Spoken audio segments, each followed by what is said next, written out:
Unfortunately, because of the closures, we can't do any fun things like field trips. So I thought today we'd go on a super fun virtual field trip so that we can see all the things in Ann Arbor that were built during the years of the New Deal, especially by the Works Progress Administration. We're going on a trip in our favorite rocket ship, soaring through the skies in a Mazda 5. The Works Progress Administration was created in 1935 by Franklin Delano Roosevelt's New Deal. The purpose of the program was to provide work, useful work, for millions of people who were unemployed during the Great Depression. The idea was the economy would then be stimulated by the purchasing power of these newly employed because they were paid about $15 to $90 per month. The WPA existed for about 8 years, and about 8.5 million people worked for the federal government at this time. They produced roads, buildings, public art, community theaters, construction work. Overall, the agency constructed over 650,000 miles of roads, 125,000 public buildings, 75,000 bridges, 8,000 parks, and 800 airports, and many of these can be seen in Ann Arbor. Our first stop on our field trip is the West Park Bandshell, seen here in 1943 for a concert. According to the Ann Arbor District Library, the bandshell was a political football within the city council for a time period. Some city council members wanted it, and others didn't think it was necessary, and they didn't want to cover the city's portion of the construction costs, but it was finally completed in 1938.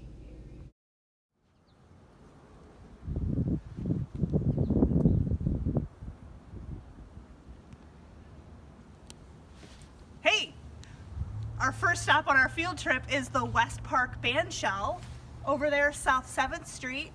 Up here's Miller. And many of you have probably driven past on South 7th and seen this bandshell. In the summer, the Ann Arbor Civic Band plays here, but this was actually built by the Works Progress Administration in 1938. The Works Progress Administration was created to give people jobs in making public works, meaning either roads, buildings that were all for the public good. Even art? Well, yeah, actually even art. They would pay artists to make art. So at the bandshell, they would have concerts on summer evenings. You can see there's still some parties going on. And in the summer, place is hopping with different themed concerts by the Ann Arbor Civic Band.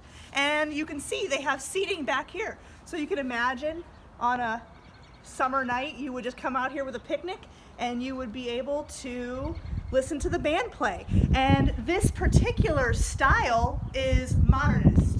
Lots of clean lines and curves. And then it's also acoustically good, so you could listen, the band could play here and it would shoot the sound right out to you.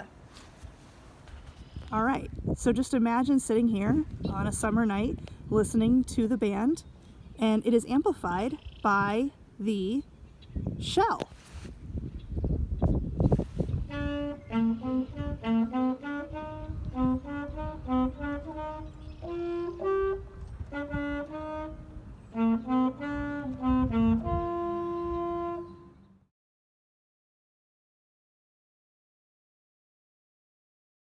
There are many great sights to behold on campus, but perhaps none as majestic as these beautiful bronze pumas. The once native Michigan puma has relinquished control over southern Michigan to the incredibly lovable Ann Arbor squirrel. However, since 1940, two famous pumas have happily resided atop the pedestals outside the University of Michigan Museum of Natural History. That is, until today. The pumas must migrate along with the rest of the museum's exhibits. Upon reaching their destination in front of the Biological Sciences building, the pumas face one another, ready to resume their duty and greet all who visit the museum when it reopens in 2019.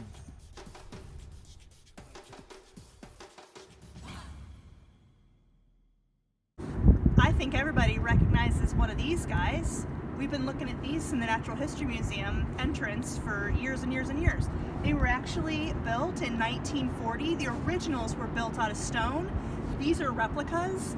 They were built by Carlton Watson Angel. He was actually an employee of the museum. He did a lot of dioramas and art within the museum. Anyways, these were also paid for in part by the Works Progress Administration. Angel wanted to put out pumas instead of lions, which were traditionally the things that guard outside buildings because pumas were native to Michigan. Anyways, as an artist, he was sponsored by the WPA. So when you see these as you walk into the Natural History Museum, they were paid for in part by a New Deal organization. Go. Guess what? This building was also built with WPA funds. It was a dental school that they built during the Great Depression. It cost $446,000 to build the whole thing, and the WPA chipped in about half that. That's crazy.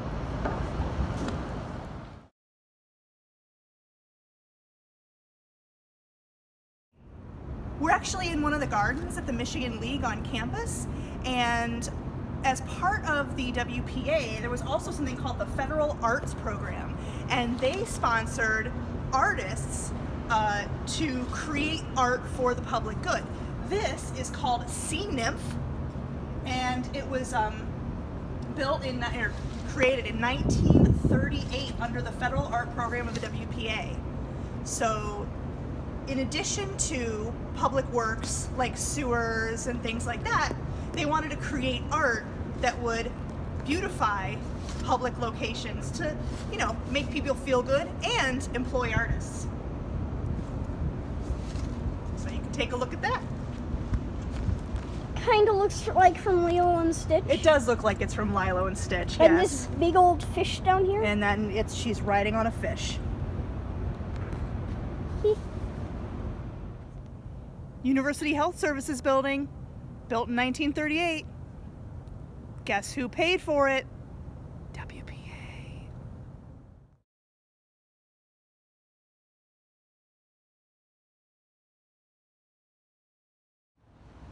All right, townies, our next stop is the Ann Arbor Farmers Market.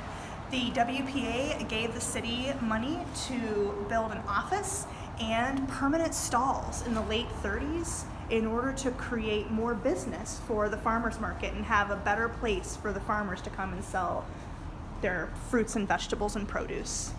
So when you come down to the farmers market and you see some of these probably now improved stalls, they were first covered by the WPA during the Great Depression. Okay. Tell me when. Now. All right, thank you for going on our field trip of WPA sites in Ann Arbor. Now you realize that the New Deal affected the town that you live in or near.